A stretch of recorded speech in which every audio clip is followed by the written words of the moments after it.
What's going on, everybody? How are we doing tonight? Welcome into the stream. As tonight we're talking about a Cardinals win, and boy, howdy are we. 16-8 over the Dodgers. What the hell happened tonight at Busch Stadium? Crazy, crazy stuff. Yeah, the new screen, the intro. You like that, guys? That's courtesy of my guy CJ coming up with some cool stuff as we go along here. But welcome into the stream. Going to get things started here in just a quick minute. Let everybody get a chance from Twitter to be able to see the thing we've got going on here. And then we will get going.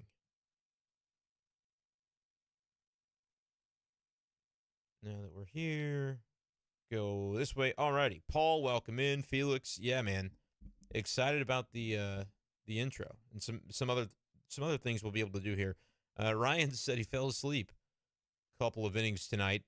Missed half of the best game of the year. This was a crazy one. Crazy one. And evidently we've got some 4OT playoff hockey going on as well. So a lot to get to now. After midnight already, yeah, there was evidently like a pipe that had burst in the Cardinals clubhouse or something going on where they had us doing all the interviews with the players at the podium. Like they brought 3 or 4 different guys, I guess it was 4 guys, into the interview room, which takes some time. So, yeah, it was a later night at Busch Stadium than normal. But, hey, Cardinals get the win. Got the box score up here for you guys. I'm going to get things started here in just a moment. Make sure you like the stream and share it. If you've got Twitter, you can retweet it over there. But get your comments in because I want to basically relive this game with you guys with the comments rolling on the screen. And as always, let me know if we've got any issues.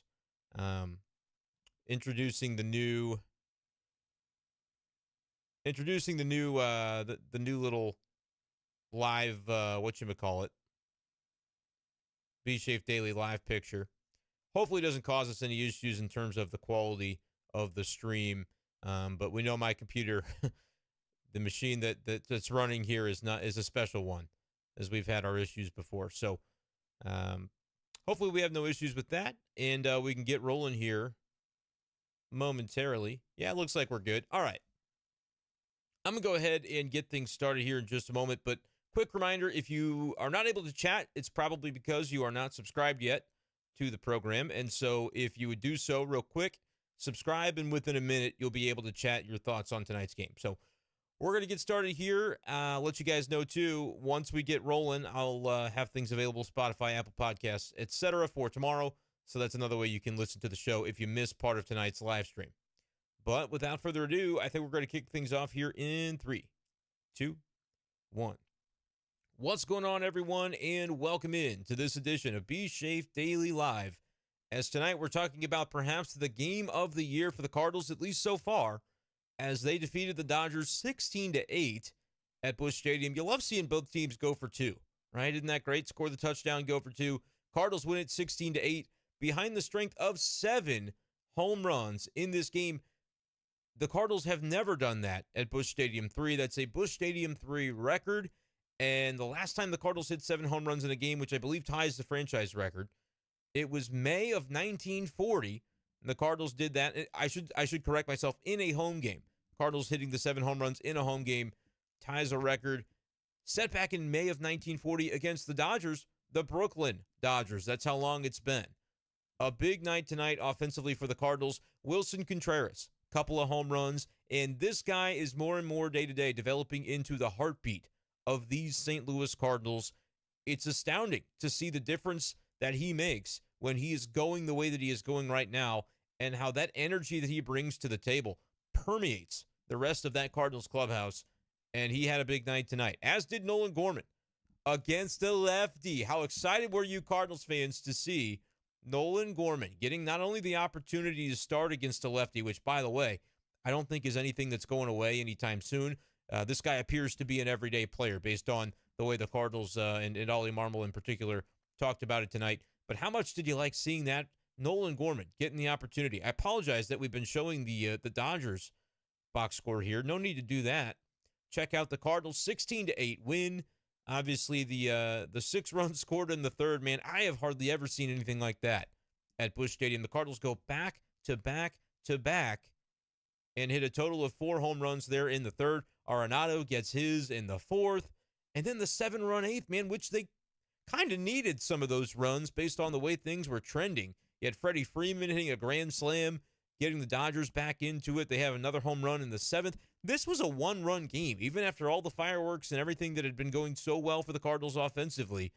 Things kind of went off the rails a little bit.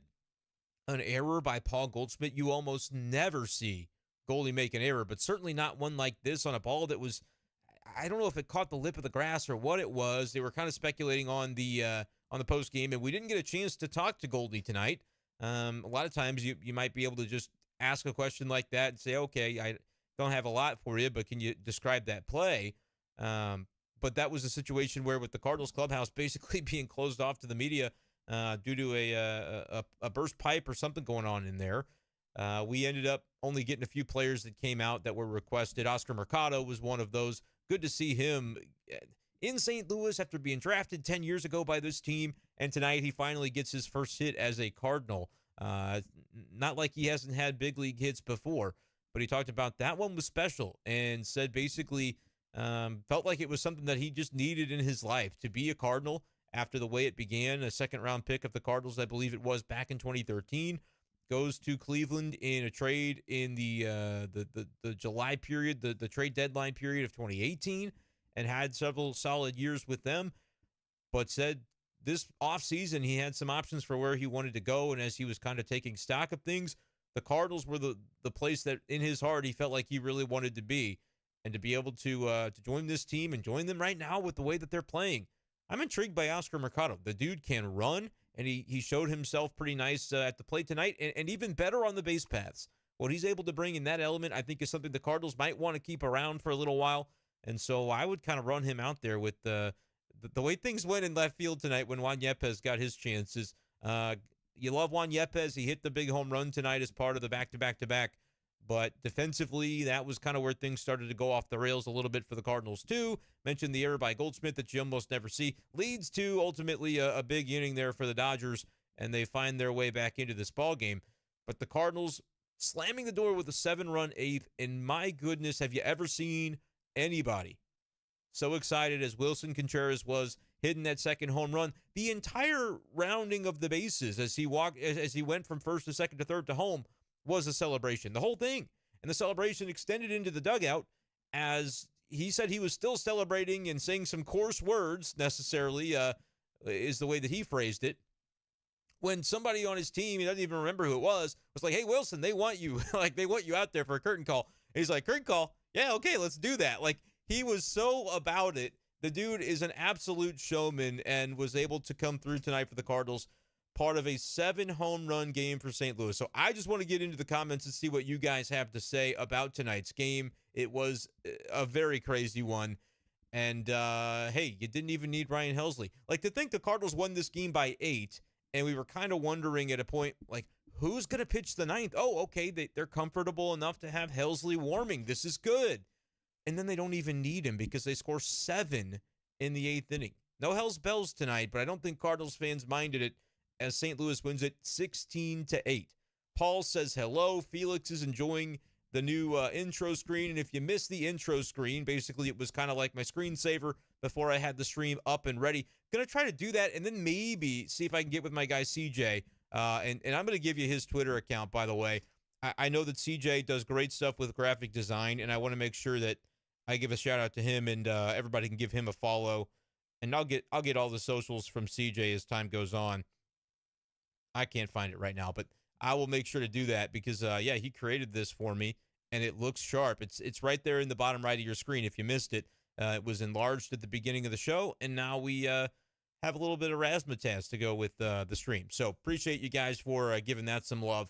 Shout out once again to CJ for that. Brendan L. says, what's up? Ryan dozed off in the middle of the game and missed half of the best game of the year. Yeah, I mean, if you missed innings 2 through 5 there, Ryan, as you said, you missed the back-to-back-to-back, which is the first time the Cardinals have done that since, honestly, not that long ago. It was July 2nd of 2022. Remember, they went 4 in a row in a game against Philadelphia last summer. I was not at that game, so I was glad to get to see some of the fun going on there tonight at Busch Stadium.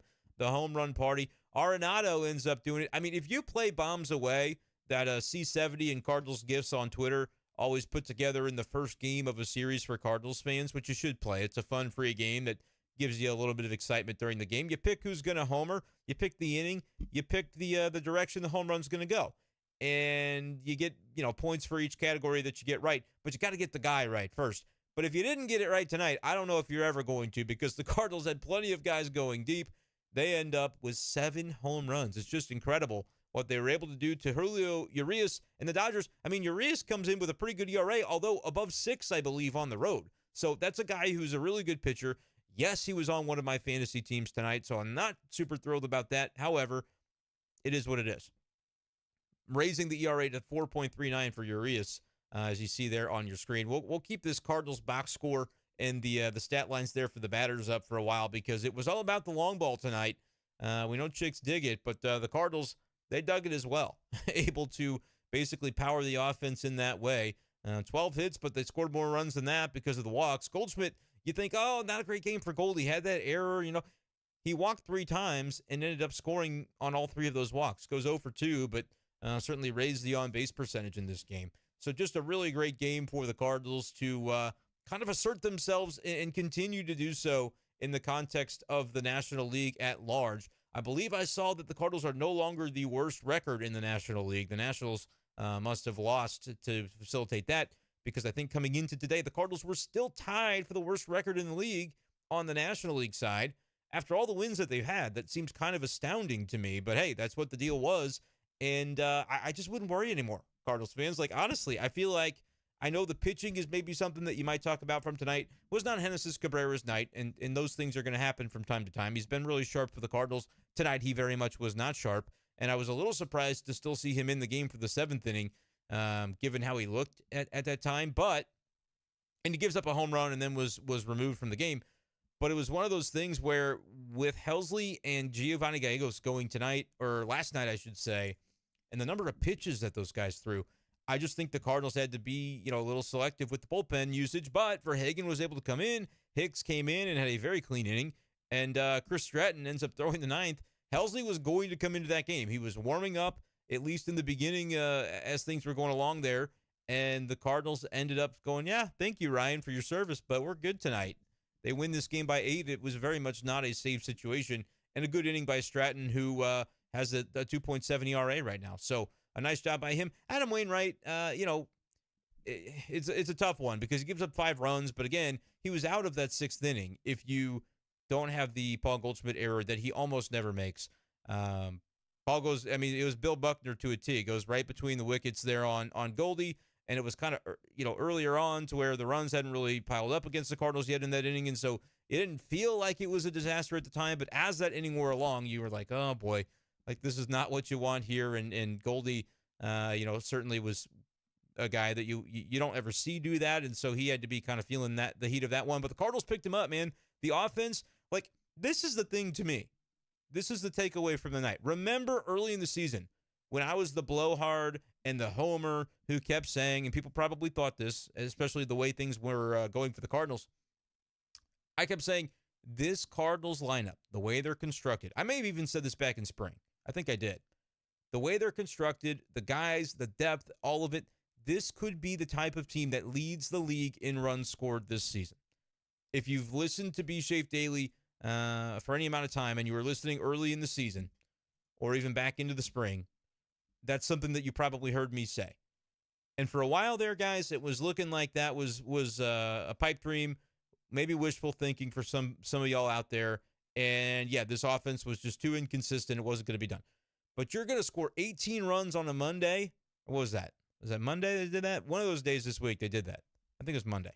And then you come in on Thursday and score 16, and you do it against some good pitching staffs and a Dodgers starter that Urias is tough, and I get it. He's a lefty, and we've said all along the Cardinals can handle their lefties, and they certainly did tonight. 229 runs now the Cardinals have scored this season. That ranks second in the league, second in the National League, behind the Dodgers, who have 245, and the leader of Major League Baseball is the Tampa Bay Rays at 277. So Maybe they don't lead the league in runs because they kind of built themselves a bit of a hole there at the beginning. But 34 runs over the course of just 2 of the games that were played this week, that's going to allow you to close that gap, certainly on the leaders. And again, just second place at this point in the league, in the National League. This is the kind of offense I think you're going to have this year for the Cardinals. No, they're not going to score 18 and then 16 every game. Like, they're going to have some lulls in there, obviously. But right now, even without the team at full health, like they've been doing this without Tyler O'Neill, and you can say what you will on either direction of that. Like, maybe there's a reason for that. Tyler O'Neill had been given a lot of opportunity at the beginning of the year, and he really, really struggled. And now he's on the shelf, but the Cardinals are the drumbeat has gone forth without him, and they're able to find guys that have picked up the slack. Juan Yepez, offensively, it's great to see him coming into tonight's game and getting the job done.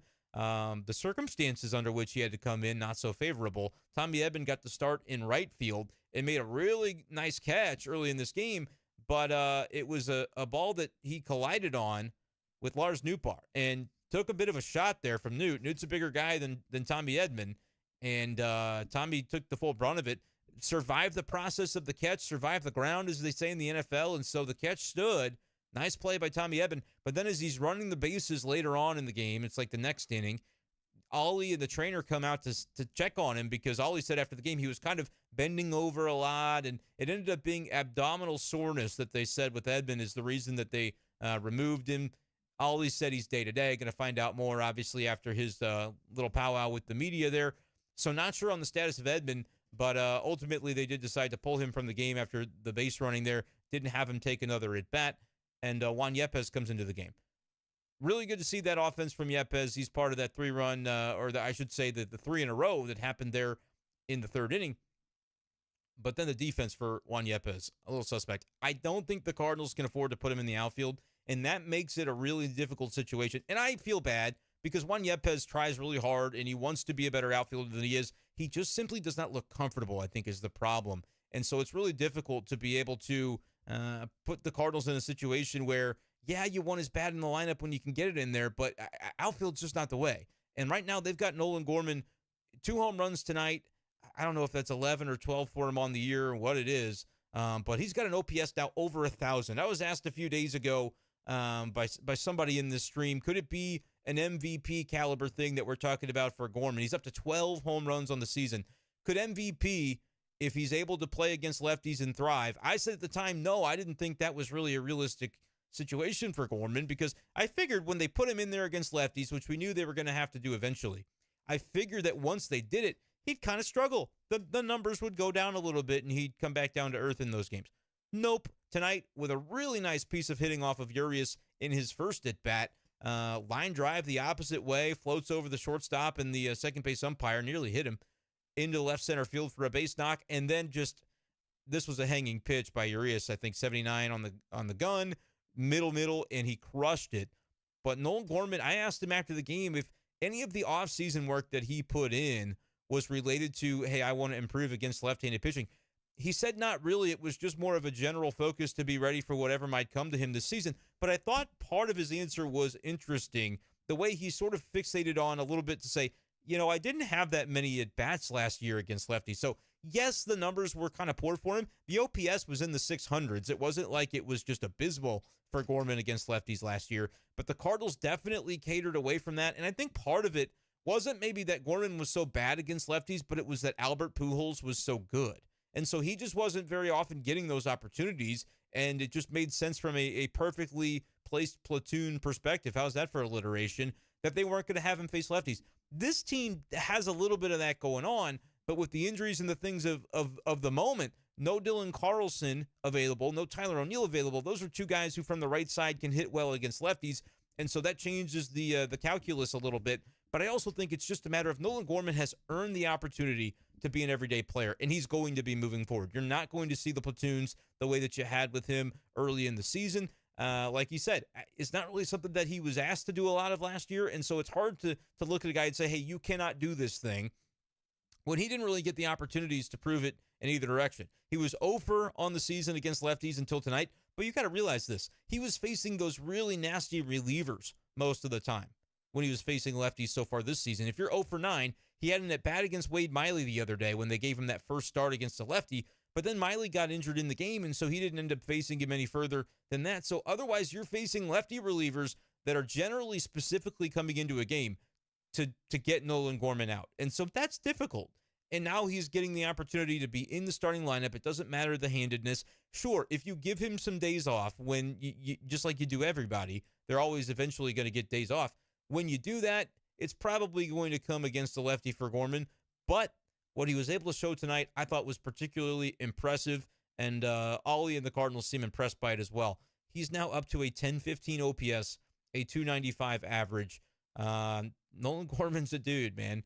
And it was really good to see him do that tonight because Cardinals fans have been clamoring for it, haven't you? You've wanted to see Nolan Gorman, and you've wanted to see him against lefties. It's been a topic of this stream frequently, and there we see it, and it looks really good. I think they're going to continue to do it moving forward. Go ahead, guys. Thank you guys for being here so much, but if you would subscribe to the stream, subscribe to the YouTube channel, that helps me out a lot, and it then allows you to be able to comment as well. We're up to 22 likes, which is awesome, considering it is 12:30 a.m., You guys have been fantastic. If you like the Cardinals coverage that we're bringing you here on this channel throughout the season, would love to have you subscribe first and foremost, throw us a like, and then consider subscribing and following on apps like Spotify to be Schaeffer Daily is the podcast. You can follow it on Apple Podcasts as well. Excited for you guys to be here with me. Excited to be doing a show tonight. We just put a video up last night of Be Schaeffer Daily. Didn't do a live. Some nights it's not going to be possible. I considered kind of doing the same thing tonight because honestly, the views we got on that were sometimes better than what we get on the lives when people are only able to show up at 12:30. But congrats to the 40 or so of you that are with me right now because you guys are making it worth my time with some great comments here. So I'm going to get right back into the comments, but I just want to express my appreciation for y'all being here. DB says, first time I've had the opportunity to turn in live. Been watching the replays. Thanks for doing these. Appreciate you, man. And Paul says he'll be at the games on Saturday, Sunday, and he's excited. Now, I don't think Cardinals fans would have been saying that a couple weeks ago, maybe 2.5 weeks ago, right? If you had tickets to Saturday, Sunday, are you coming into these streams going, I'm excited for some Cardinals baseball this weekend? You might have been saying, oh, boy, I got it. Who's pitching? Oh, man. Am I sure I want to go? Does anybody want to buy these tickets? That's not the vibe right now around the St. Louis Cardinals, and there are a few guys responsible for that. I mean, everybody on this team is responsible for it, but when I think about Wilson Contreras, man, what an absolute turnaround that he has been able to put together. Like, what he's doing at the plate right now is really impressive, and we've talked about him in recent days as a guy that you want to see a little more from. The OPS now up to 772 after the big 2 home run night that he had tonight, 2 3-run bombs. He was loving every minute of it. But the numbers offensively had been a little bit of a lull here for the last few days. But he had been focusing on the fact that he's catching again, and that's something the Cardinals need out of him. And so we really didn't fixate too much on what he did or didn't do well in terms of offensive production. But, man, can he be the Energizer Bunny for this team. It was absolutely hysterical, guys, to sit there in the media room tonight and have these questions coming to Contreras about his exuberance and his personality and how much that has sort of rubbed off on this Cardinals team. And one of the questions came in, I forget who asked it, but he was asked about, you saw this Cardinals team from the other side when you were a Cub, and you kind of knew what they were about and what your opinion was of them, I think, was maybe the subtext of this question. And so how much is it different now, that they're loosened up a little more? The Cardinals have kind of had this, reputation, I think, over the course of time as a team that's a little more conservative. They don't do the home run celebrations, and when they do, it's a pepper grinder, but we're not really going to be doing props here. That's not our thing. We don't have a home run trident in St. Louis. You're damn right you don't. You have a hamburger phone. A hamburger phone, it's sweeping the nation, or at least sweeping the Cardinals dugout, as basically what they're doing is talking about how they've played the game where, I'm on the call. I'm on the call. They're on the call of who's going to hit the home run, and they're trying to predict it. You get one per game, the way that Adam Wainwright described it tonight. One at bat per game to say, yeah, I'm calling this for so-and-so. And now they physically have a hamburger phone to pick up and call it. Miles Michaelis evidently is the guy that came up with it, looking out to the big McLean sign and said, hey, we need a hamburger phone. And the first thought I think that a lot of people had was, what's a hamburger phone? Does that even exist? Somehow Alec Burleson brought it in. That wasn't detail that came out tonight from Waino, who, by the way, had his son Caleb at the podium with him. And Caleb was literally throughout the entire thing tapping on the microphone, talking into the microphone. It was fantastic. Like, these are the vibes. Nobody cared, right? It was just so cool to see Adam Wainwright be able to have his family with him. Waino said that's a big reason he came back. The fact that, he had daughters before, but with Caleb, he's able to take Caleb into the clubhouse, something he wasn't able to do, obviously, with his daughters, and have that be something that's a core memory for young Caleb. Just a really cool aspect of it. It is about family for Waino. And again, with the pitching, he pitched okay tonight. He had a really rough first inning, was able to settle in, and it would have just been the 2 runs. Ends up being 5 as some of those runs are charged to him on the grand slam. 5 total runs, but not earned runs. He only had the 2 earned runs. Again, errors in that inning. The one by Goldschmidt ends up kind of extending the inning, unfortunately, for the Cardinals there defensively. But Wainwright pitched pretty well, I thought, tonight. He's getting better as he goes, getting maybe a little bit of the rush shaken off of him back into game action. I don't know that would be a terminology he would use, but just kind of watching him, he's starting to sharpen up, and I still feel like long-term the Cardinals are going to be okay with him this season. It's just not a concern to me, and hasn't been, even though we've seen a couple of outings where he's gotten some runs charged against him. I feel like the stuff looks pretty good. You're seeing, for the most part, the weakish contact that you expect from Adam Wainwright. He's not going to strike out the world, but he is going to be able to produce the type of contact that, with a good defense behind you, can turn into some outs. The problem was the defense sort of let him down a little bit there, and it was the guy that you just never expect to do that in one particular case when it was Paul Goldschmidt there. So, is what it is, but cool to see Wainwright. Cool to see the vibes of this team right now. Like, everybody is feeling good. Contreras, I think, is a leading character in that. But just to hear Contreras describe, he was asked the question about kind of how it's different. And the scoff, it wasn't even a scoff. It was like a snort. Like, it was funny because you could tell the gears are turning in his mind to whatever he and his Cubs teammates thought about this Cardinals team last year. And, guys talk, especially baseball players, they like to get after it, and they like to chirp at the dugout and those sorts of things. So I'm sure flashing through Wilson's mind in that moment as he gets to that question is, oh, man, what we thought about the Cardinals last year. But this guy's got bravado. He says, the difference, I'm here now. There's one difference. And so Wilson Contreras knows the impact that he can have on a team that they could afford to kind of loosen up a little bit at times. And yet they had the pepper grinder, and they had fun last year. And I forget, Adam Wainwright was asked sort of about this as well and said, hey, listen, we have as much fun as anybody. You may not always see exactly what it is, but did you ever think the Cardinals would be a team that has a home run prop or a prop in general in the dugout, like a hamburger phone? Yeah, maybe not. And I think part of that is just embracing the culture and the fact that that's what is going on in MLB this year. You've got the Trident with the Mariners. The Braves had the gigantic oversized hat before New Era kind of nixed that. But teams around the game are getting into it, and that's sort of become a theme of the summer, I think, in MLB, is the home run celebrations. And the Cardinals are now, they're as involved in it as anyone. And I think that's important. I think it was impossible to do when they were 10-24 and they're losing 8 in a row and things aren't going well. That was also a difficult time for the Cardinals when it came to this Wilson Contreras stuff, right? Like, does it kind of stand to reason that we never really got a full explanation for what was going on with Contreras? And it was like behind the plate, they want this, they want that. He's not doing the things, whatever it was. Who really cares anymore? But it was like Contreras is a personality. And when things are going well, it's almost like exponentially that increases and benefits everybody around him. When it's not going well, those emotions can maybe manifest differently. I don't really think I ever noticed Contreras manifesting emotions in such a negative way that would impact his teammates. We even talked about the fact that guys should be breaking bats. Guys should be pissed off with the way things are going right now. And I don't think people would have minded that. But it's just interesting. Is it a case where, like, you remember Dexter Fowler, right? He's the leadoff hitter for those years. Dex goes, we go, he go, we go. Is Contreras kind of the new he go, we go for the Cardinals? As Contreras goes and as he's able to kind of blossom and allow his personality to shine, these St. Louis Cardinals can be successful. It's contagious, man. That is a word that came up a lot in tonight's postgame.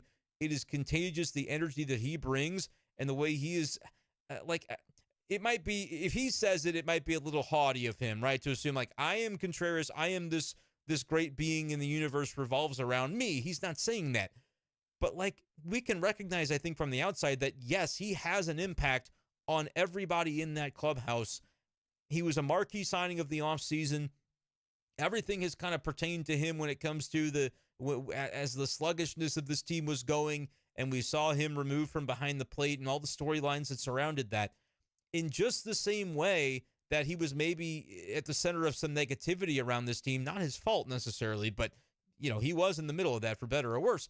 I think he can be that kind of positive force for the Cardinals when things are going well. And you saw that tonight. Like, have you ever seen somebody celebrate a home run the way that he did rounding the bases? I mean, he's hyping the crowd up and he's hyping the dugout up. It's something that he did in Chicago at first, I believe, with the kind of raising your arms. And the dugout fed off of that. And he says, the guys in there have got my back. They've got me, and they know that the way that I am, and it feeds into one another. And I think it's a positive for the Cardinals at this point to be having fun the way that they are. I know the record. I know they're still 7 games below 500, but the confidence that I have kind of portrayed in this live stream and on B-Shafe Daily over the last few weeks, and even kind of when things were going bad, I got a lot of hate for, hey, the Cardinals are terrible. Why can you continue to say day after day that they don't need to fire the manager and all these things? I didn't know that this was coming, but I did feel like the turnaround with the talent that they have, especially offensively on this team, was inevitable, and they're having it now. So really interesting to see. I'm going to get back into the comments, though, after a quick sip of water to see what you all think about this. But make sure to subscribe to this B-Shafe Daily channel. It's not really the B-Shafe Daily channel, but the Brenden Schaeffer channel on YouTube. Would love to have you guys on board.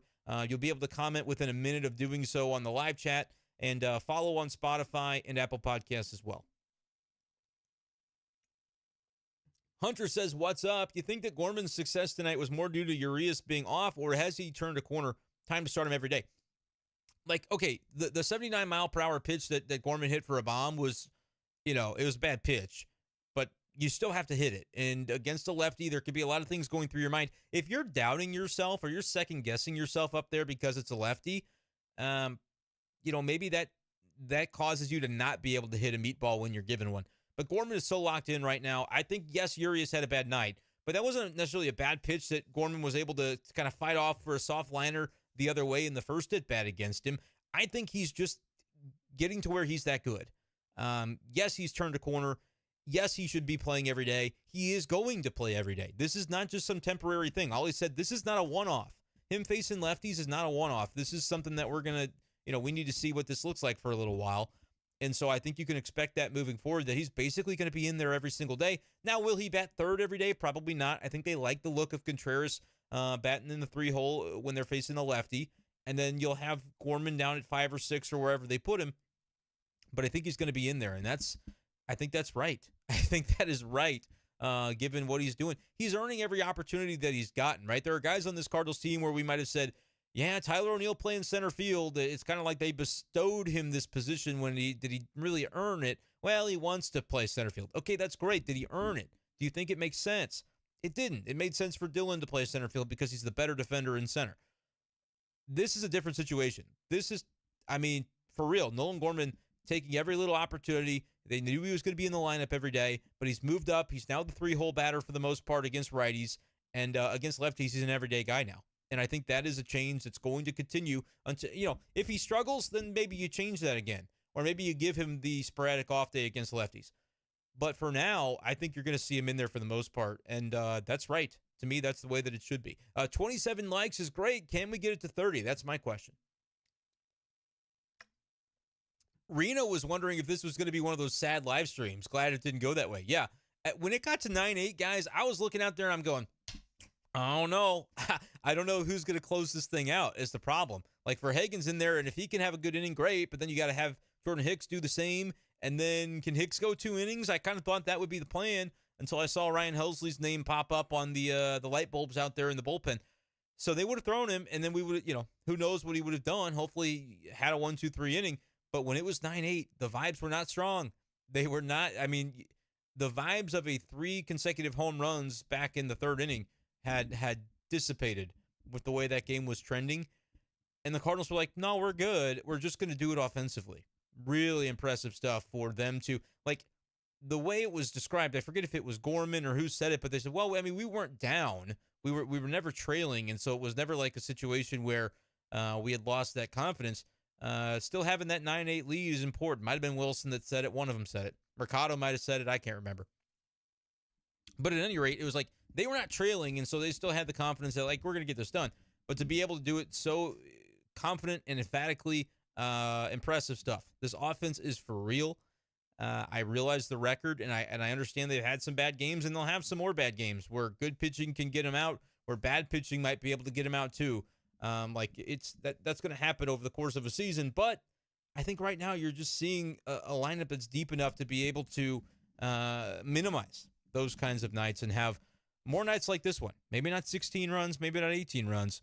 But I guess the more times they keep doing that, the more we probably shouldn't say maybe not 16 or 18 because they've done it twice now in a week. So who's to say, right? Who's to say?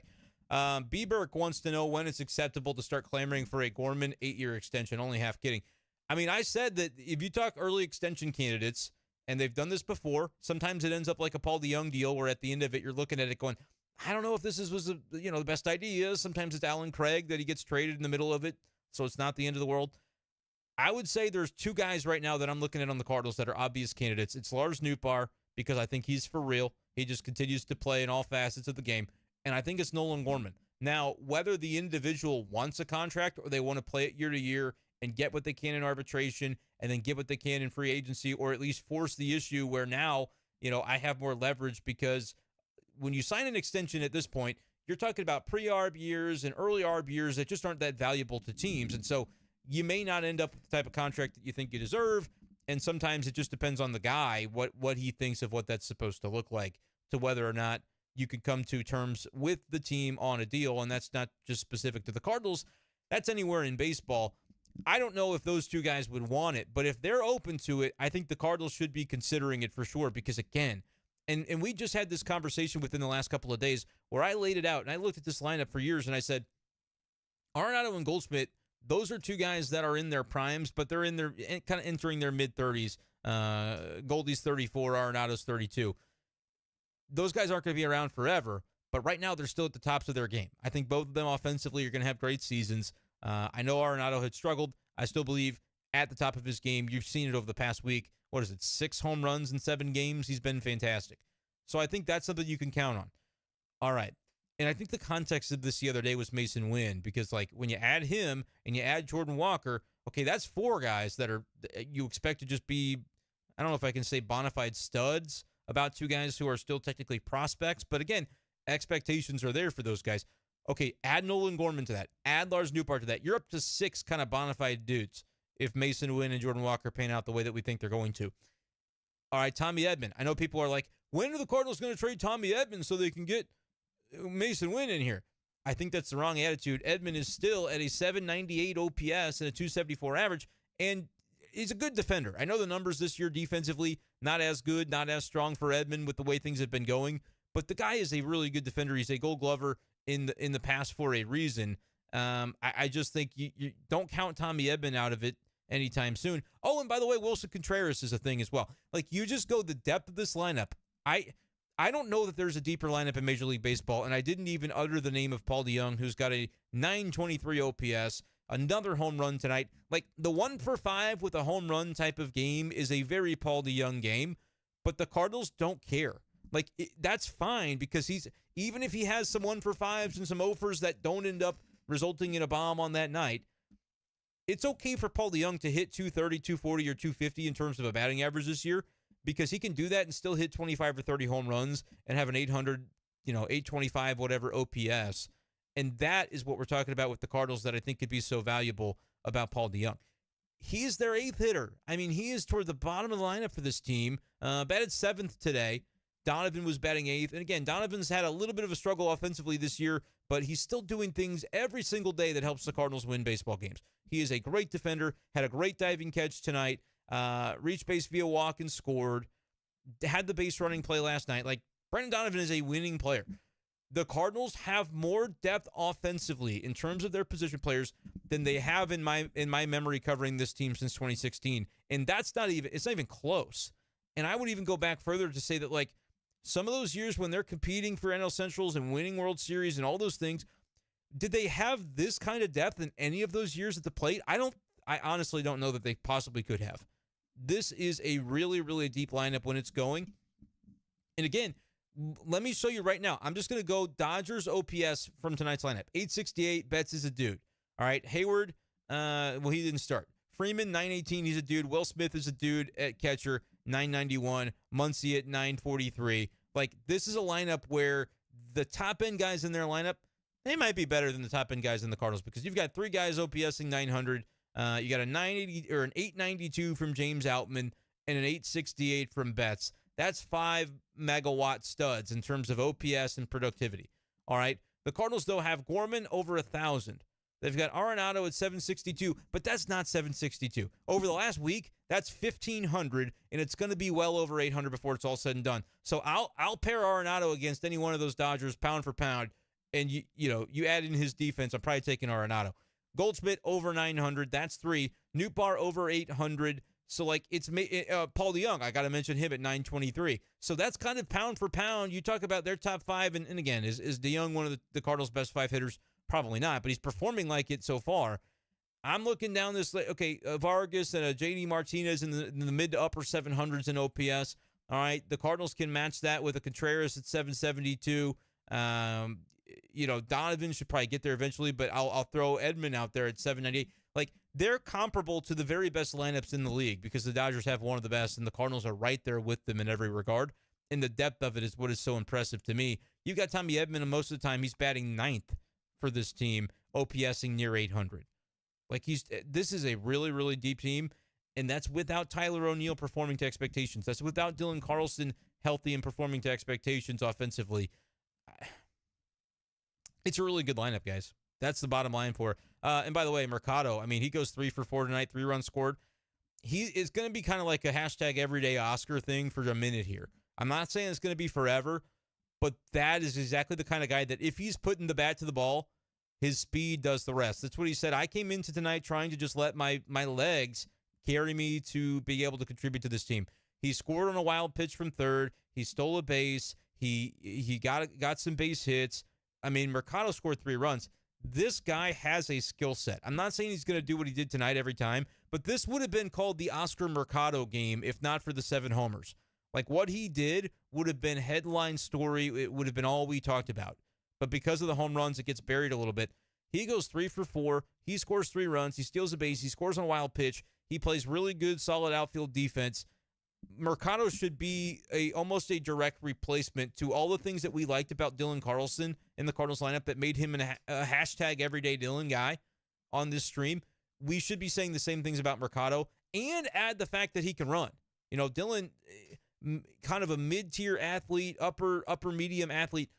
Mercado can flat out move, and he kind of glides out there when he runs, man. Watching him leg out that double that was to left, I think it was to left. It was one of those where it's like, that's not going to be a triple, but I wish that it was, just so I could see Oscar Mercado run 90 more feet.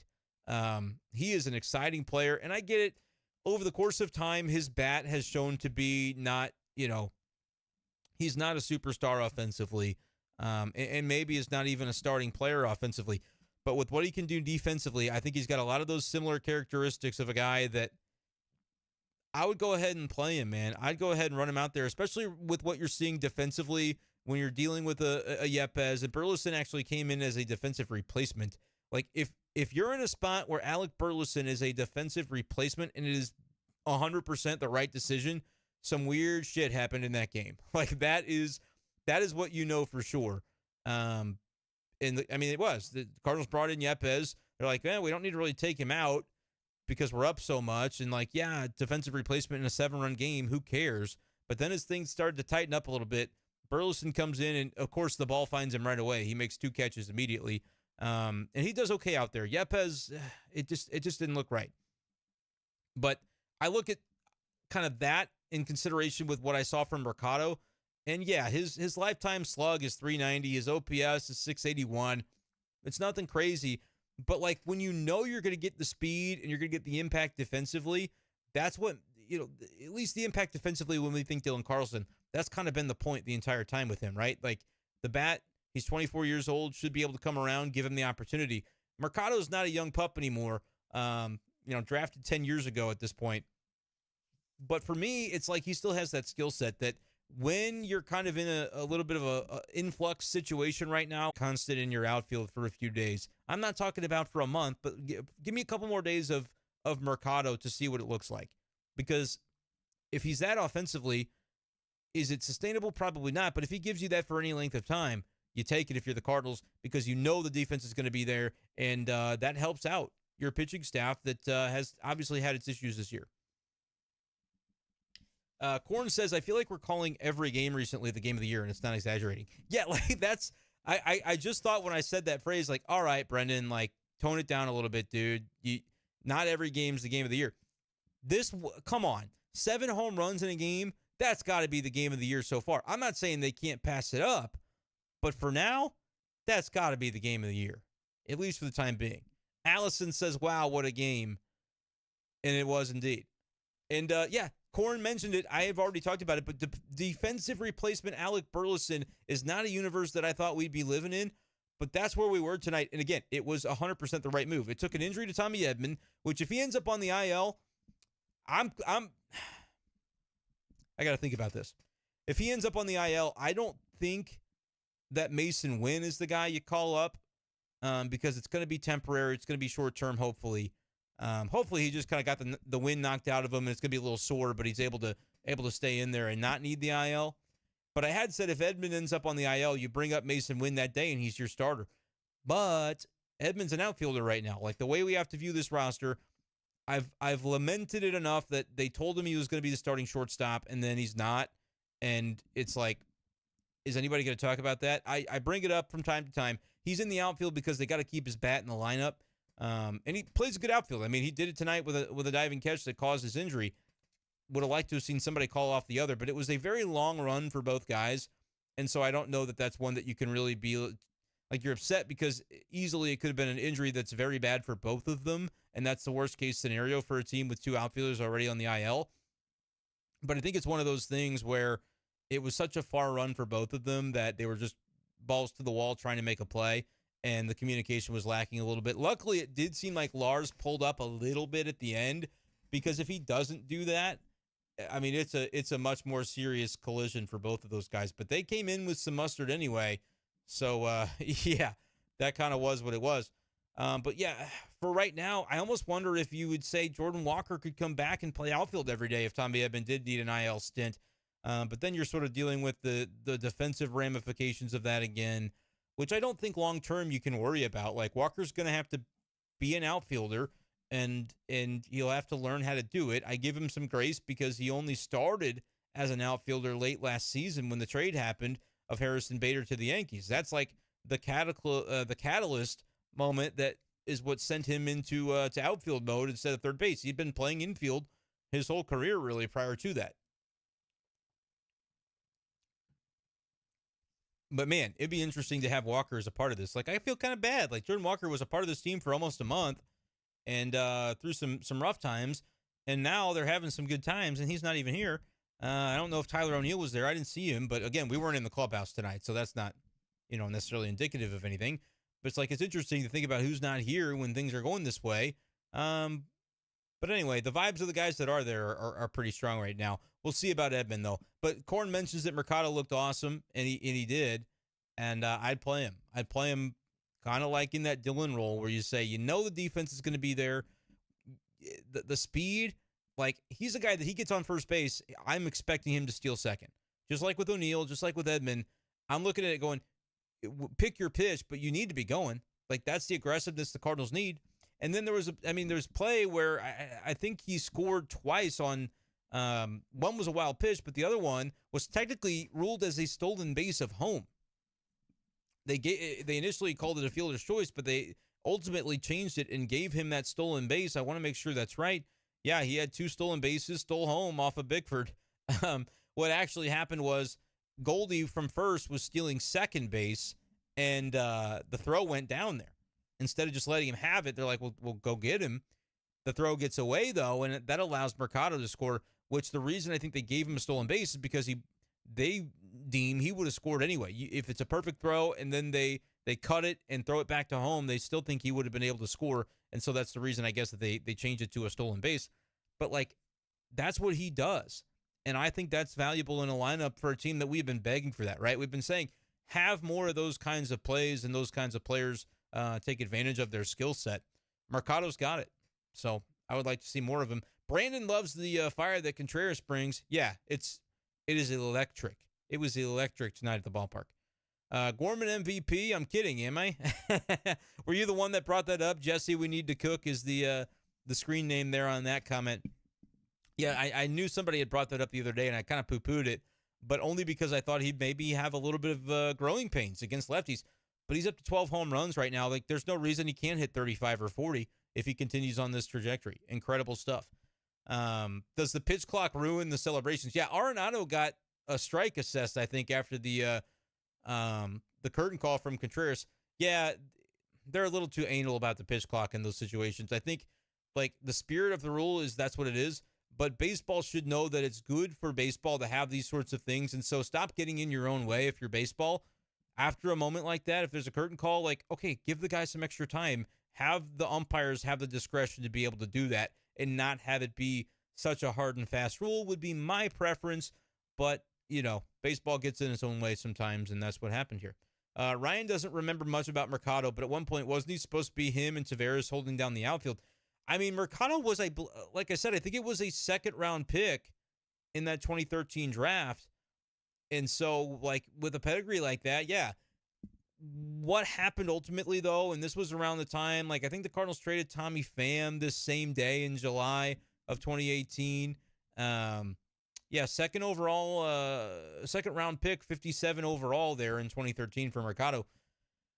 Like, yeah, he had a pedigree, but the Cardinals eventually got to where they were choosing other guys in their outfield, and so they basically, I think, wanted to clear a 40-man spot, which is why they traded Mercado that day. And Cleveland was glad to give him an opportunity, and he did decently with them, had a really good start, and then kind of tailed off a little bit offensively. But, yeah, I mean, he was one of those guys that they definitely thought was capable until they just kind of were crowded out, and they weren't sure the bat, I guess, would work out. And they were looking to clear a 40-man spot, and so they were able to make a trade. John Torres didn't really pan out, was part of that deal. But they get him back, so I guess all's well that ends well. And honestly, if he had been here for those 5 years or whatever it was, he probably would have been just like every other outfielder where it's like, oh, he can't really hit enough. Can he be an everyday guy? Like, it's better this way. Honestly, to me, it's kind of better this way that he's able to come here now, know as a veteran what his role is, and at least tonight, man, play it really, really well. He's a fun player. I hope he stays up. I say this, but it's like they should be able to get more out of O'Neill. But when he comes back, if it's a move that sends Oscar back down, which I don't think he has options, so that's a little tricky. But that's the type of guy you don't really want to lose as a piece off your bench. Like, you get into October, which I do think this team will. He's a guy who could be a pinch runner for you, too. I think he's a valuable piece. And Ollie Marmol raves about him every time he talks about him. He said he's a winning player. He called him a kid. Kid's a winning player. Not really a kid anymore, but sure. Like, winning player is a great way to describe him. I think Ollie Marmol is going to fight tooth and nail to keep this dude on his roster all year. Like, it wouldn't surprise me. I know the math is against it because you've got the Burlesons of the world that Ollie likes as well. You've got O'Neill and Carlson. And that's where, like, there could be a deadline trade that is like that, where you trade an outfielder and maybe some other pieces for a pitcher or a reliever. Like, right now, the way the Cardinals set up, I know everybody says need a starter. If they don't have a deal for a bona fide starter, I think you trade for some ace relievers to just stack your bullpen that way. And could a guy like O'Neill or someone else be? I'd hate to see Carlson moved in that kind of deal. It's not that I want to see O'Neill move, but, like, couldn't you see just the writing on the wall right now that they gave him his shot at the beginning of the year? And then you read some of the comments that are coming out right now about O'Neill. I'm going to look this up because Brandon Kiley, he does a show with Alex Ferrario and Tanner Hendrickson on 101 ESPN, midday show. They had an interview today with John Mozeliak. And one of the questions that was asked was about Tyler O'Neill. And there was some other stuff that was asked about the pitching. I put this out already in a video on YouTube because I felt like this was so important to talk about that I wanted to make sure to do it. And so it's like an 8-minute video that is on this Brenden Schaeffer YouTube channel. You feel free to check that out after the stream wraps up, about John Mozeliak basically completely contradicting what he said in the offseason back in January about their pursuit of starting pitching. Said, candidly, we didn't really delve too much into those markets. And now he says, well, we engaged on a lot of starters in the offseason, but now they're all hurt or bad. So it's good that we didn't get starting pitching. Which, like, that's true maybe, maybe you should have evaluated different starters in the offseason, because there are guys like Evaldi and a couple others that have done reasonably well and aren't injured. But I just thought that was like a crazy one. But here's the one on O'Neill after I get a quick sip here. Man, the vodka in here is so good. That's a joke. Was asked about Tyler O'Neill, and most said, quote, one of the things you need to have happen with position players is the ability for them to play. That's a skill. The ability to show up every day, even when you're not feeling 100%, and being able to go. That, to me, is a quote that signifies kind of where the Cardinals are at right now with Tyler O'Neill, which is to say, on the rocks a little bit. I don't know what trade value he even has with the way that he has performed and the durability questions around him. I like Tyler O'Neill. I root for Tyler O'Neill. I think with where the Cardinals are, it's kind of I'm going to try to clean this up a little bit, but y'all know the phrase, go ahead and use the facilities or get off the pot. That's sort of the way it is for Tyler O'Neill right now. Like, either do it or don't is the way the Cardinals, I think, approached him when they began the season. They said, hey, you want to be the center fielder? We'll let you be the center fielder. That's why I think partially Ollie Marmol was so incensed with the perception that he was not hustling on that play 5 games into the season, because in Ollie's mind, it was like, dude, we've given you everything. And whether you're hustling or not, or whether you're trying to stay healthy or not, in those moments for Ollie, it was just like, we've given you every opportunity, man. I need more out of you than that. I don't care what the reason is. That didn't look like the Tyler O'Neill we know. I think if Ollie had said those things at the time, maybe it's a completely different way we react to it. But at the time, I think Ollie felt like he was being very clear, and that's what he was saying. But without the context or the subtext of, hey, we've given you a lot of latitude, you've got to answer the bell.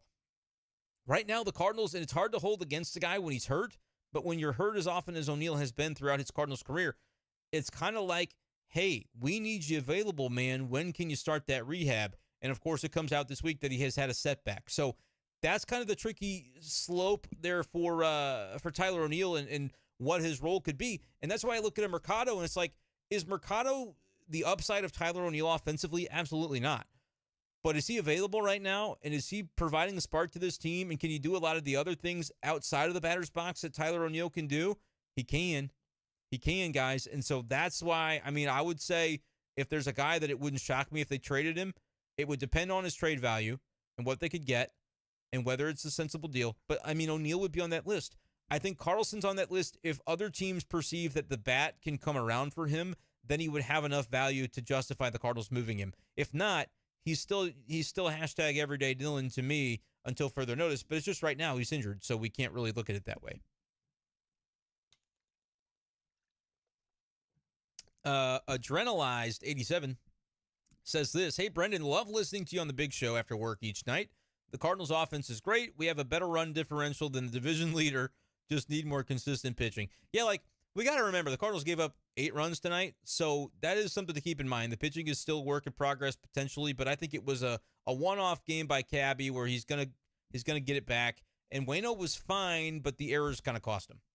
And thank you for the shout-out to the big show. If you guys like Mizzou, Chiefs, Cardinals as well, 4 to 6 p.m. weekdays on KTGR. And if you don't live in Columbia, Missouri, KTGR.com. We air it live. You can listen live to the show 4 to 6 p.m. weekdays. Not tomorrow, though, because Mizzou baseball rained out today, and so they're playing during our show. No show tomorrow, but hey, every other weekday pretty much we'll be there. Felix, what's up, my friend? Felix says we should not be undervaluing how big a change winning the first game of a 4-game series is.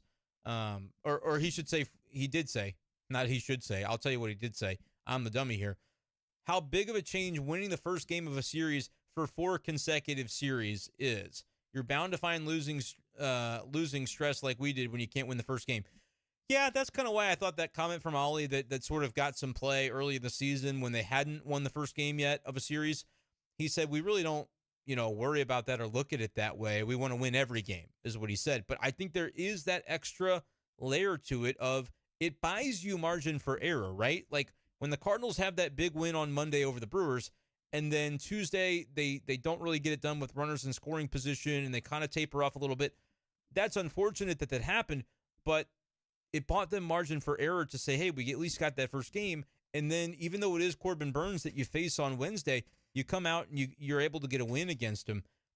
That's kind of what it brings you. And now it's a 4-game series, even almost more important to be able to do it tonight the way that they did. So this team means business, guys. I know that's a long way to go. I see the record just as well as you do. I just think that the Cardinals have too much talent. We've been looking at this lineup and looking at the box score and seeing it. It's too much, man. I'm not even going to fixate on the pitching tonight. I've been leaving the box score imagery on the offense because that's the story of the night. Let me know, though, too, what you guys think of the box score stuff. Do you like the way the stream looks? Do you want it to look any different? I'll kind of scroll down and give you the base running stuff here. Show the fielding error stuff, too, because that was a little bit important. Let me know what you like and dislike about the way we're doing the streams lately. I just don't feel like people need to see my whole face on the screen. Like, you can look at it and see it, and it's fine in the upper right here. But there are some things I can do to maybe potentially toggle back and forth. I'm at your service to try to make these things as good as we can. Marina says, Waino getting back on track after the first was key. Yeah, he did look a lot better. I thought he was going to shove. I thought he was going to get into the 7th inning, honestly. But the errors and the he probably would have, honestly, get into the 7th inning, but the errors kind of came back to haunt him. And that's not his fault. Couldn't pitch around it, but it wasn't his fault. And then the homer that was given up, the grand slam to Freeman, his 300th of his career. Congrats to Freddie Freeman. That was Gabby. You know, that wasn't even a chance Wainwright had to pitch out of it. He was on the bench by then. Let me see here. If Arenado and Goldie are the 1-2 punch, Gorman definitely is cementing himself as the number 3. Brandon, I would agree with that. But what's so special right now about this Cardinals team is you've got other guys too. You've got Edman OPSing almost 800. You've got DeYoung over 900. And I use OPS because I think it's a good catch-all number. If I say slugging percentage, it doesn't cover everything. If I say batting average, it doesn't cover everything. Same with OBP. That's why I use OPS, because you might say, oh, I like WAR. I like wins above replacement. I like weighted runs created plus. Whatever you like. I use OPS because it is, I think, the best of both worlds. It's still a very relatively simplistic stat, but one that adds a little bit more layers to it. So is it perfect? No, but that's why I use it. It's my favorite stat because I think casual baseball fans, even if they don't understand it yet, can grow to understand it very easily. Just like a casual fan knows batting average. You can very easily get people to understand OPS with a little bit of explanation. It's just on base plus slugging. And I think those are two valuable numbers. So you combine them and it gives you a good idea, and you know relative to what, is good, what's bad, what's in between. The Cardinals have got a lot of good and they've got a lot of in between, but they've got guys that have been in between and are rising. Contreras is rising. Arenado is rising. Edman has risen from like the low 700s up to now 798. Like, the Cardinals just have top to bottom a very, very deep lineup, and that's dangerous. It's dangerous. So, like, yeah, Gorman is the number 3. Honestly, right now, Gorman's the number 1. He's got the highest OPS on the team, got the 12 home runs. He's going to be an all-star. I've been telling you. My bold prediction's looking a little better day by day with that Nolan Gorman streak that he's on right now. But, yeah, he's kind of cementing himself in that group, along with, when you think Arenado and Goldie, you think must-see at-bats. I got to see what that guy did that night. I think Gorman is entering that territory. You don't want to miss a Gorman at bat. You don't want to get up to go to the bathroom when this guy's batting. You might miss something special. He's kind of getting into that groove, and he's a mild-mannered guy. He's not boisterous or anything like that, but he just goes about it in a really good way. The Cardinals are lucky to have Nolan Gorman, that's for sure. Korn adds that the standings are wild. The whole NL is bunched up. Yeah, it's going to work its way out. You've got teams like the Padres right now and the Mets that everybody thought were going to be really good, and they haven't been. Like, that's probably going to level out, and you've got some teams like the Pirates that we're kind of wondering, hey, do they have staying power? Do the Marlins, Skip Schumacher's squad that he's got above 500 right now, have staying power? It's going to work itself out, but when it happens, I just think the Cardinals are going to be a part of it. I really do think they're going to be a part of it and be in this playoff mix.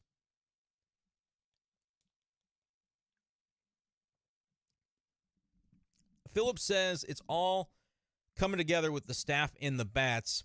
Suddenly only a game out of passing the Cubs and Reds in the division. Yeah, they're not the worst team in the division. They're not the 4th best. They're not the 3rd best. They're either the 1st best or the 2nd best, and time is going to show that. Passing the Reds and Cubs will be, I think, an important step to just be able to mentally kind of check that off And when you pass them, there's nothing in the rules that says they can't pass you right back. But I feel like long-term, as the weeks go on, the cream rises. The cream will rise to the top, and the Cardinals are the cream. I really do believe that. I mean, their lineup is indisputable. That the Brewers don't have that. They cannot hold a candle to the Cardinal lineup. Pitching-wise, remains to be seen. Like, we're not lauding the pitching tonight. Waino was fine. Bullpen was good after Cabrera. But again, you gave up 8 runs. So 8 is 8.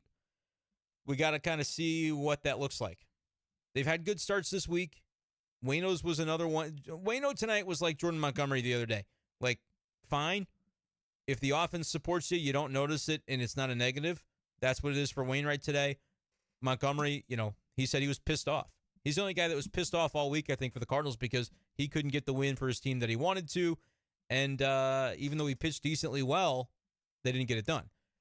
But overall, I just think the Cardinals are doing too much offensively day to day to be able to, they're not going to be able to lose without some really, really bad pitching performances.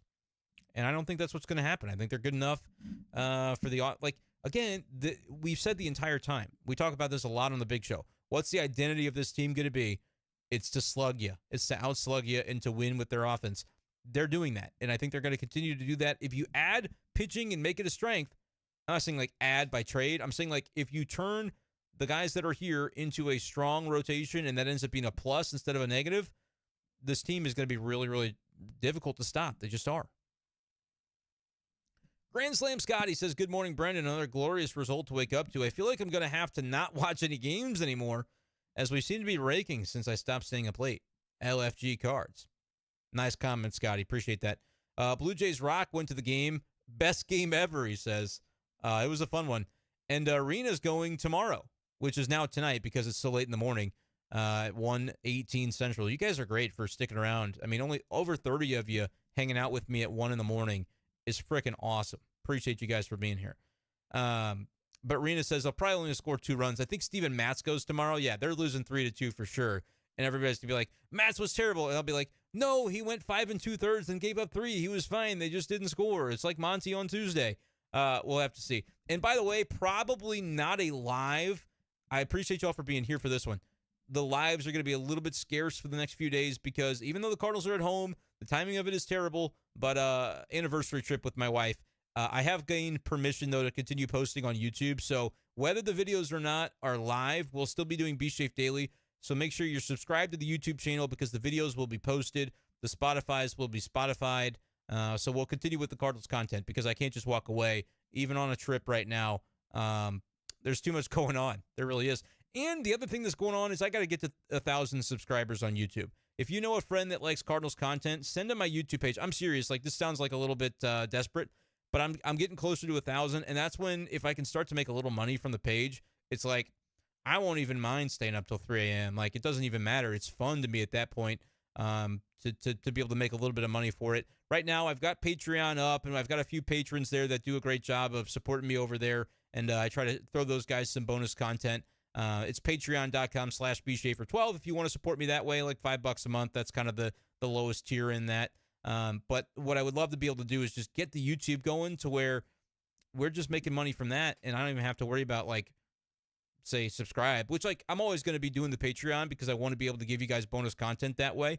A lot of content creators do that kind of thing. But I would love to get it going on YouTube. And to join the program for creators on YouTube, I got to have 1,000 and 4,000 hours of watch time. But you guys watch so much that I'm basically already there. I just need the subs. And this has been 7 weeks that we've been doing this channel. It's amazing how much you guys have supported it. And that's why I always say, what do you want to see from the channel? Because your support is the reason it works. And so I'd be a fool if I didn't ask you guys as often as I could, what do you want to see from me? I'll try to make it happen. Corn says, I'd like to see Mercado over O'Neill, honestly. The Cardinals don't need more power right now. Yeah, they need Mercado. They need what Mercado brings. And O'Neill can bring defense. He can bring base running. He can bring all of those things. But he wasn't necessarily with the consistency that you need. And Mercado is also a more of a contact-oriented guy. I don't think he'll strike out as often as O'Neill. I'm not trying to bag on O'Neill. And I think there's a world in which he comes back healthy and rakes and just makes the Cardinals even more silly with the depth that they have offensively. But it did kind of get into a situation, didn't it, where Cardinals didn't know who to play day to day. And so if they didn't know who to play in that outfield, nobody was getting into a rhythm.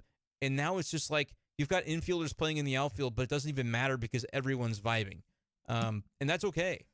It's all about perspective of the way things are working at a given time. And when things are working well like they are right now, you can throw an Edman or a Donovan in the outfield, and it makes sense for the vibe of the team. Now, when things aren't going well, we look at it like Matt Adams is playing in the outfield. Who brought Matheny back? Which, by the way, Matheny was back tonight. He was at the ballpark throughout the first pitch, had like his Bud Bash thing. I think he was like the Bud Bash bartender or something, whatever it was. A little bit of PTSD to see him in that 22, though, that Cardinals jersey, Mike Matheny on the back. But Matheny's a good guy, so I don't want to joke too much about it. But, yeah, we all remember his manager tenure and the way that it ended, so whatever. Good for the Cardinals to invite him back, though. I thought that was a nice touch this year. All right. Yeah, Blue Jays rock. This may be the Gorman MVP campaign channel. We just continue to talk about it. I'm really happy for Gorman, man. Like, he was a top prospect, and then he came up, and he was fine, but it was like, okay. He's not necessarily doing enough to overcome it if he's not going to be a good defender. Can they afford to DH him every day? First of all, he is a good defender. He's turned himself into that. He is a well-rounded baseball player, and he's a slugger. The Cardinals are very lucky that they didn't get a bite when they offered Nolan Gorman for Sean Murphy, because A, they wouldn't have Contreras, which right now is feeling like a thing that, I know long-term maybe that contract doesn't look as good, but the vibe that Contreras brings, I'm telling you, I think there's something to it, and it's a positive. But also, like, the fact that reportedly Gorman was one of the guys they would have traded, I think is crazy. Like, I get it now, because in the offseason, I was saying the same thing. I was saying I could see the Cardinals moving Gorman to kind of clear up that logjam a little bit if they really like Edman and Donovan and they've got Wynn coming. I could see them doing that if it helps them get a good starter or a piece that they really feel they need as part of a package for whatever they could have gotten. Like, I thought that could have been something they did. I didn't realize the extent to which they were going to have Gorman work on things in the offseason and just become a better player. Day one of spring training, Ollie was talking about it, and I was like, oh, that's why they didn't trade him. Like, he's going to be a core piece. And I started telling y'all then on B-Shape Daily back in February that, like, hey, they didn't trade Gorman, and this is kind of why. Like, he's taken a step forward. Look out for him this year. Yeah, I've got him on a fantasy team, and it feels very good. I don't have him on enough fantasy teams for the belief that I had in him to say he was going to be an all-star this year. I probably should have had him on a couple more teams. But, yeah, he's a dude. He's a dude. And hopefully the people in my leagues aren't here right now because I'm going to trade for him. My teams are deep enough that I'm going to just trade for him because I believe that this is not a drop in the bucket. Or I should say this is a drop in the bucket. This is not just like a flash in the pan. Isn't it weird? A flash in the pan and a drop in the bucket can mean two very, very different things. Flash in the pan, it's gone. A drop in the bucket, there's a lot more at play here, and that's what I think it is for Nolan Gorman. I think he's just going to keep doing this. Gorman is second in the NL in OPS behind only Ronald Acuna, and he's pretty good. Great comment there by Adrenalize. Thank you for the stat.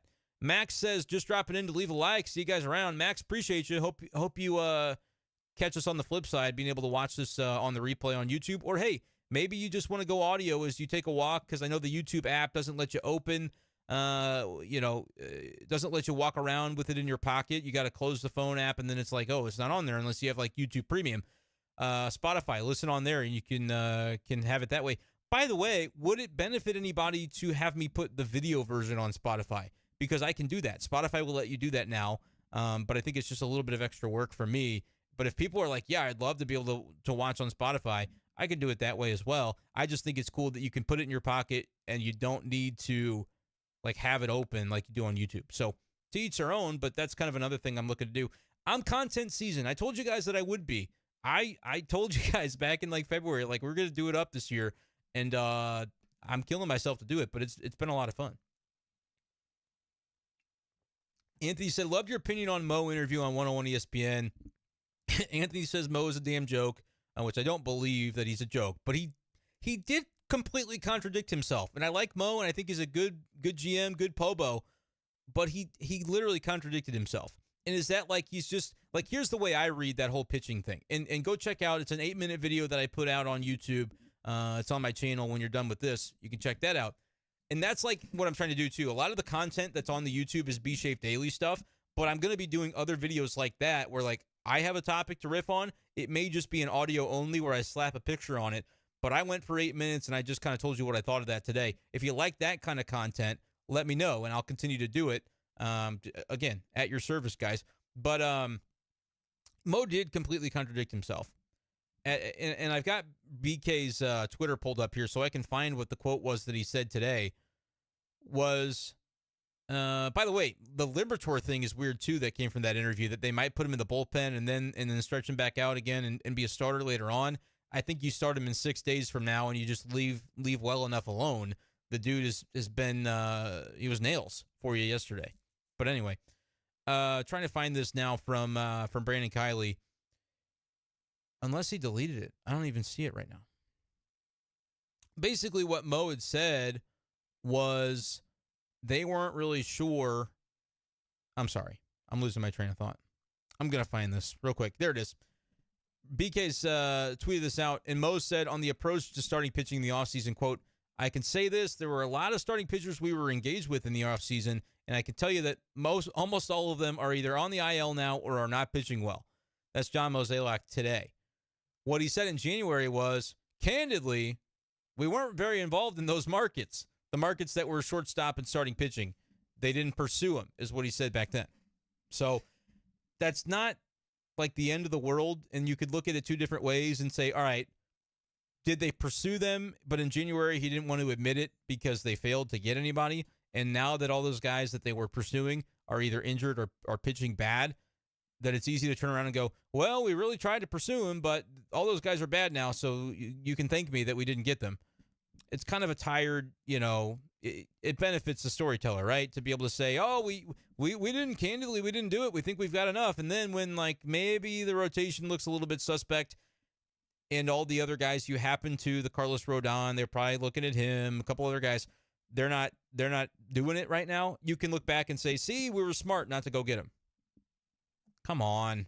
It's contradictory. It is. And I like Mo, but like when you do that and you're on record saying one thing and you say the opposite, I think the people who say soft media would be right. If as a media entity, we don't all at the same time go, what the hell is this? And everybody did. I saw Ben Fred had tweeted something. Derek retweeted, said, the Post-Dispatch reported all these things, and Mo, the Cardinals as a team and Mo as a leader of the organization kind of pushed back on the reports, and then turns out they're confirming the reports now 3 months later. Like, yeah, it's something that should be called out, so I did. I don't know.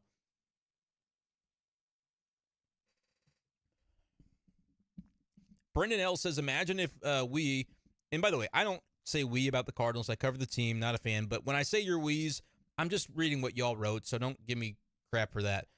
Imagine if we traded Gorman for Pablo Lopez and see him doing this in Miami. Yeah. And that's kind of what it would have taken, right? So I don't know if that was on the table, but Luis Ariz is who ended up going for Lopez, and he is a very, very good hitter. And the Twins don't have him anymore. So make of that what you will. Korn went to the game at Wrigley, and it was a tough call. Didn't want to go into Chicago, pain in the ass, and be disappointed. Was right around the time they turned this thing around, though. Yeah, I want to go to Wrigley so bad this summer. It is a pain in the ass. Driving in Chicago is like my least favorite city to drive around in. Like, it is a nightmare to drive in Chicago. I don't know if y'all agree with this or not. Like, yeah, you could say NYC would be bad to drive around in. Who does that, though? Like, if you're a tourist and out of towner, you take an Uber or you just walk. You take the subway or whatever. Like, you're not driving in NYC. Chicago, for me, is the toughest city I've ever driven in, because it's not like the highways, and the highways are rough, but like the side streets, every street, it's congested, it's opened up, it's weird, it's just it's very, very stressful. So I understand your point there, Corn. The hamburger phone is hilarious. I don't know why people hate on it. It's so funny to see them in front of it, or with it in front of them. Yeah, they're calling it and they're saying, hey, so-and-so is about to homer. They're having fun with it. I haven't seen a lot of hate there about the hamburger phone, but there shouldn't be any. Corn says, gotta sleep though. You demand, Brendan. Thank you, Corn, for your love. And thank you, Connor. His name's Connor, for changing your name, because there's too many Connors. CJ said, incredible win. Much needed. Good smiley emoji. Fandom said, game one of the wild card. What's your go-to lineup? One for lefty, one for righty. I probably won't go through. lefty and righty. Let's assume righty, or just general. I'll tell you the guys that are going to be in there because it's going to be the same names for the most part. Nootbaar, Goldie, Gorman in the 3-hole, Arenado 4. Tricky, isn't it?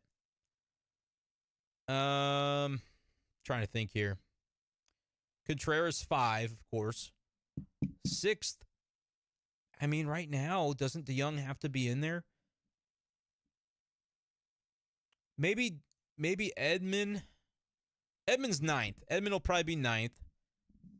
I started 1 through 5, and now I'm going 9 through 6 to try and reverse engineer this thing. And it's a little bit late at night, so this would maybe be a better question for another day, fandom, just where I can really dive into it a little bit better and do some typing and thinking about positionally. But I'm thinking DeYoung right now is in there. If he continues hitting the way that he is, he's in there. But I would want DeYoung no higher than 7th. So I would maybe put Brendan Donovan 6th to try to shake up that right-left and make it a little more difficult for the late game. And then whoever's left, I guess I need another outfielder. So probably Carlson, if he's healthy. If not, like today, if it's today's healthy people, I would have Mercado in there. Actually, it's Jordan Walker because Jordan Walker's got to be in there as well. So fandom, I realize I just said like 10 or 11 names. Let's do this. Let's do this another day. Ask me this question again within the next week. I know, like I just said, I'm going to Kansas City for my anniversary trip with my wife this weekend. Ask this question again on the next live, and we'll try to get to it. Anthony says it's not even about counting guys out, but at some point you got to trade someone for an ace. I don't know who that is, but it's got to happen for this team to win a ship. Yeah, but like I don't want to see Tommy Edman traded. The guys that you would have to trade to get your ace that aren't prospects are tough sells. I think you just got to develop the ace. It's got to be somebody from within. Maybe a Liberatore. I don't know if he's a full ace. I don't know if Graceffo is a full ace. I don't know if McGreevy is ever going to be that guy. And I get that. I would be looking to do anything I can to not trade some of the guys from the Major League roster that you could actually get an ace for. The guy that I think could make sense to trade is O'Neill. And I never like to speculate like that about guys, but I just to answer your question and be able to give you honest opinions, it wouldn't shock me to see the Cardinals do it. But he's not getting you an ace. Now, if you give him into a package with a Graceffo and you know really have to pay up on the pitching prospects to do it, maybe there's a world in which that works. But also, O'Neill's only around for one more year, and then he's a free agent. So teams trading for him don't have that team control or getting him on the cheap in terms of salary aspect that they would appreciate. So that's what makes Carlson a little more interesting because he's a couple more years down the road before that happens. But I think the Cardinals benefit from him in center field. So we'll see.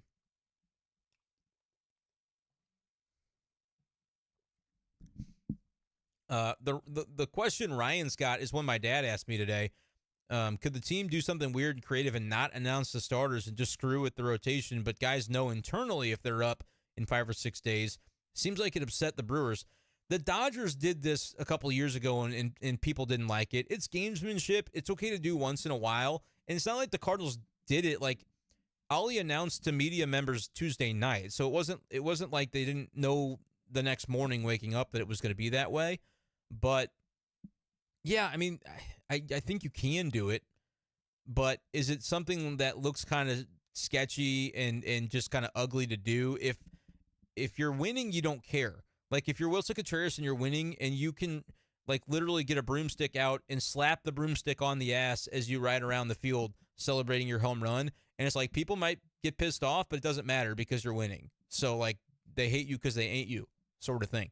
But if the Cardinals start doing that stuff with the record they have, you know what I'm saying? Like, that could just look a little bit sketch, but I don't think there's anything against doing it, Ryan. I think it's more just a factor of, like, do you need to go to those lengths? Does it look a little desperate? Those kind of things. Fandom says, I barely remember anything from the winter warm-up Mo interview, but he made me smile. What a quick 5 months. Yeah, I mean, I remembered that interview. It stuck out to me, and I've brought it up multiple times on B Shafe Daily, that he said, candidly, we didn't really get involved in those markets for starting pitching, and we may look back on that as a strategic mistake, was his exact phrase. But our hope is that we won't look at it that way and we won't regret it and that we do have enough. But like he acknowledged, said the quiet part out loud, that like it could be a strategic mistake. right now, I still think the jury is out on this starting rotation. And the fact that you're going to, like, if you had gone out and got somebody, would he be healthy? Would he automatically be good? Or would he just be blocking like a Matthew Liberatore right now? I think the Cardinals needed to trade for a pitcher like a Lopez. I think it was difficult to meet the ask on it. And like a Shane Bieber is out there now, and maybe a Dylan Cease. They could make that kind of trade and could be very much a bona fide contender. I just would worry to see what this team would do is if they trade for one of those guys, but it ends up that they accidentally gave away the wrong piece that was like key to team camaraderie, and because it might take a major league name or two to do it. And that's tough to do when I think this clubhouse is vibing right now. But that's the business. It's John Mozeliak's job to know which of those deals are the ones you need to be able to make. Anthony asks if I ever criticize these guys without a compliment on the end. Maybe not, but I like to feel like I'm being fair to these human beings. You guys don't have to do that. Anthony, you can sit behind your computer screen and candidly, to borrow a word Mo likes to use, you don't have to do it that way. I'll have to look these guys in the face, though. And so do they watch my stream? No. But I have to be aware that, like, what I say about them, I've got to be fair. And so is it to sugarcoat? That's not the way I look at it. I look at it as I'm trying to give you 360-degree perspective on kind of the way the guys look at it, the way the team looks at it, and the way I look at it with what my opinion is. So if you feel like I'm overly complimentary, whatever, I'm going to be me. I'm going to be me, and I'm going to describe things the way that I think is the right way to describe them. And if you don't like it, again, you don't have to watch, man. You don't. I appreciate a lot of the insightful comments you've made, but at the same time, like, I'm going to be me, and I'm going to describe it the way I see it. Bo says the writing is all over the wall for O'Neill that he's on the way out. We'll be able to get something decent for him, I'd imagine. Like, I've sat here and said I think O'Neill is a guy they could trade. So, and that's a bold thing to say. If Tyler O'Neill is like, well, why would you say I get traded? Like, you know, it's not a bold thing to say. It's a thing that a lot of people, I think, would see the writing on the wall about. But I'm just trying to tell you, hey, I think that's a possibility. There are things that he does well. There are things that he has not lived up to the billing on this year for the Cardinals, and that's why they would be looking to trade him. The problem is, here's a negative for you, Anthony. This is a criticism. I don't know that his trade value is very high. They're not getting their ace with Tyler O'Neill. Like, that's not the trade that gets made. And the team that they trade him to, they better hope it's a quick rebuild because he's only around for one more year. So that is the complication of the trade value of Tyler O'Neill. Fandom says he's the first to go. What relievers are on the block? Chapman, Hendricks. Yeah, I don't know if Aroldis Chapman fits this team. Hendricks, you know, perhaps. I don't know what his situation is, though. Like, didn't he just come back from the cancer situation? And so he hasn't really pitched. I don't really know what his deal will be. But, yeah, he had the cancer diagnosis and just came back like today or yesterday, I think. So, but by July, you'll know what the relievers are, and that'll be almost a luxury for the Cardinals to be able to trade for a reliever. And if you can move O'Neill for a reliever at that point, if he's a really good one, I get people might say he should be able to get you a starter, but it's just not realistic to me. And so I would probably say the reliever aspect would be an interesting angle. Fandom says props to Mo for the Bader-Monty trade. Haven't looked at the numbers, but I can imagine Monty's WAR is above Bader's, and it's an even trade as you can get. I actually don't know if that's true because Bader has been off to a really good start. Now, he's another guy that's been kind of injured, but so far this season, I think Bader's been doing a nice job offensively. I got to look that up, though. The WAR is 0.7 and 50 at-bats for Bader, but he's OPSing 900. So, the one that got away, right? But I do agree it was an even trade and one the Cardinals needed at the time. Fandom says an outfield with Newt, Tyler O'Neill, DC3, Bader, Burleson, Walker. I imagine Walker wouldn't have another way up. Maybe DH would.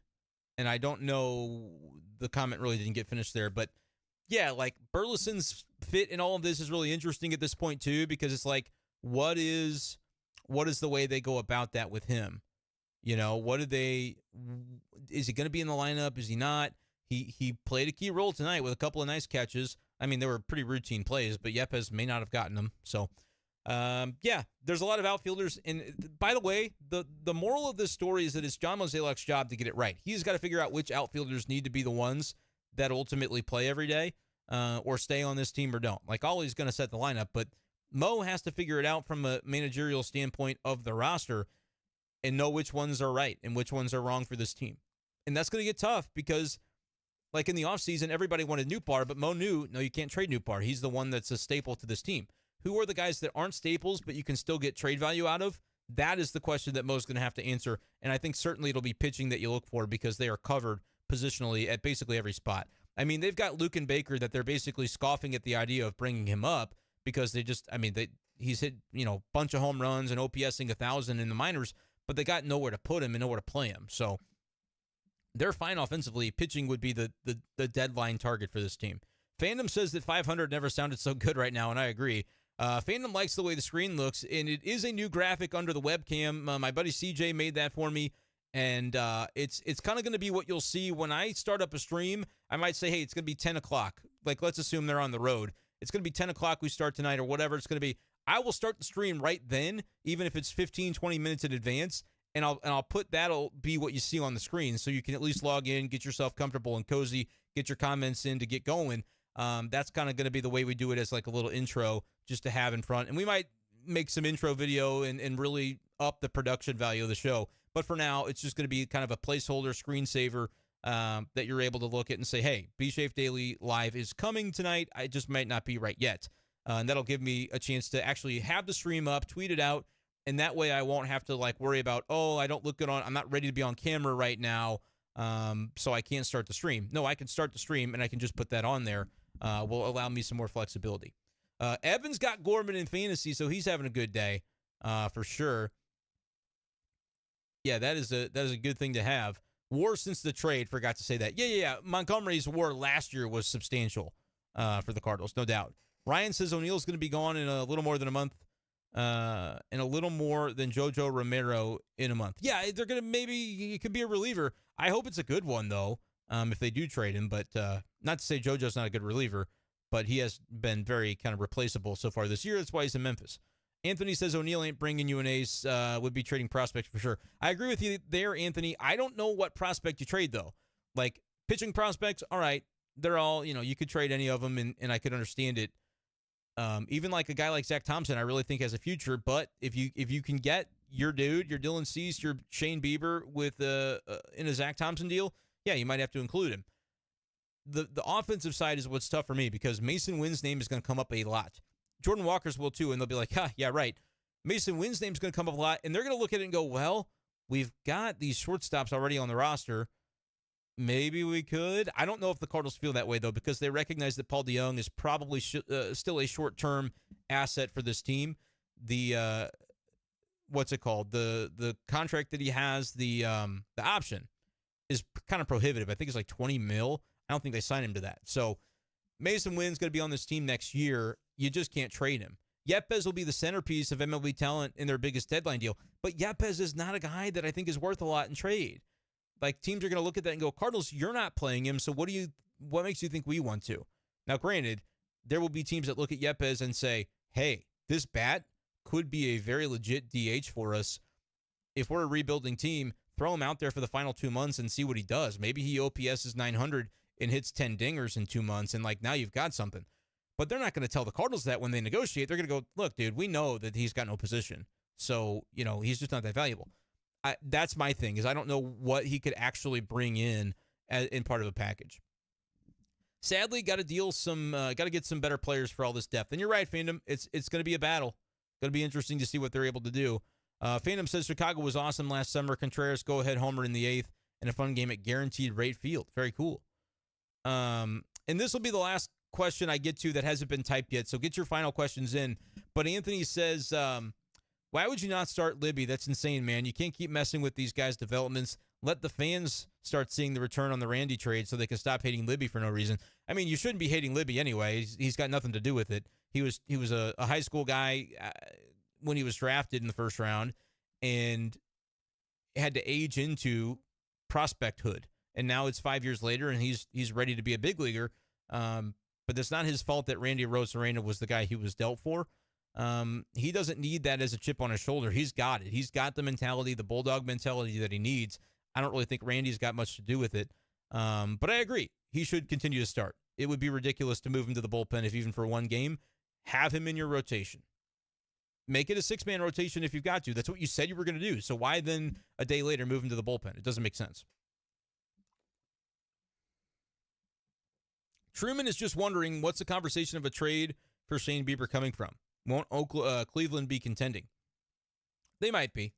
Let me check the standings on that, Truman. They might be. The reason is because if they're not contending, he's going to be a guy that within a couple of years is going to get a huge contract. And so Cleveland has historically not been the type of team to sign guys to those deals. Although I think they did Jose Ramirez. I can't remember. But they're 20-23 right now. So, yes, they're 3.5 back in the division. And the AL Central is kind of like the NL. Nobody's taking it. But you look at, like, there's only going to be one playoff team from the AL Central. It's going to be the team that wins that division. Because you've got the Rays, Orioles, Blue Jays, Yankees, and Red Sox all well above 500 in the East.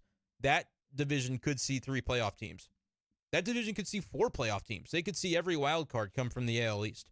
The teams in the West that are going to have something to say about that are the Rangers and the Angels. I think the Astros are making the playoffs, even though they're 2 back right now of the Rangers. The Rangers and Angels are going to be kind of vying for a wild card, I think. And maybe the Mariners as well. They're underachieving a little bit right now. But that's the reason that Shane Bieber comes up, because if they're not contending, they may look at it and say, well, we can't sign him either. Let's go ahead and do it. Brandon wants me to predict Nolan Gorman's home run total. I'm going to go 32. I'm going to say he gets to 30, but eventually he slows down and stops playing like an MVP. He's just going to be merely an all-star at some point. But I'll say 32. I think he hits 30 bombs because they're going to start playing them every day. And with the playing time will come the consistency with hitting dingers. And Ryan doesn't think they're going to deal a ton of MLB talent. And I kind of agree that Mozeliak might need to trade 1 or 2 MLB guys, but you don't want to do too much to rock the boat and mess up the clubhouse either. So kind of an interesting aspect of that.